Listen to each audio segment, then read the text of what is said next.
The Saints Executive Vice President and General Manager Mickey Loomis joining us tonight. Mickey, welcome to the show. Someone didn't get the message. Mondays are supposed to be quiet, especially when you don't play on Sunday. Not much is supposed to happen, but unfortunately, this is kind of just echoes what this season has been like. Cam Jordan on the COVID list, the COVID-19 list. He's vaccinated. So I guess initially the impact and then really what happens next? Yeah, well, look, unfortunately, he tested positive today, and he's going to have to sit out 5 days. And if he can have 2 negative tests at the end of the week, then he'd be eligible to come back. And I think that's happened at least one time that I know of in our league. And so there's still some hope, but it's just something else we have to deal with. And those 2 negative tests have to be separated by at least 24 hours, right? And then he has to be asymptomatic for 48 hours. Yep, that's correct. Okay.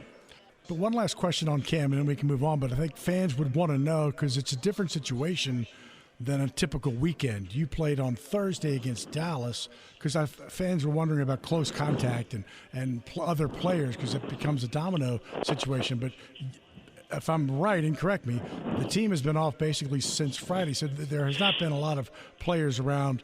Yeah, well, we're going through that right now. We're going through that process of determining, what close contacts are. And look, the good news is that if you're a close contact and you're vaccinated, then your requirement is that you just get tested on a daily basis. But obviously, with the team being off over the weekend, there shouldn't be very many of those. And look, part of the issue when you have a positive test is now you're just kind of hanging on, hoping you don't have any more positive tests during the course of the week. Deonte Harris, that news came down today. He appealed, but the CBA is pretty clear on it. I'm assuming that you guys were pretty well prepared for that. My question is, do you think you'll work out any wide receivers, or maybe his replacement would be coming from your practice squad?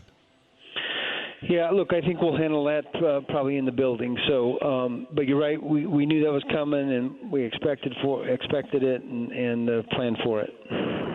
And Mickey, when I look at it, it's like people say, "Why he never got in trouble before? Why not just one game?"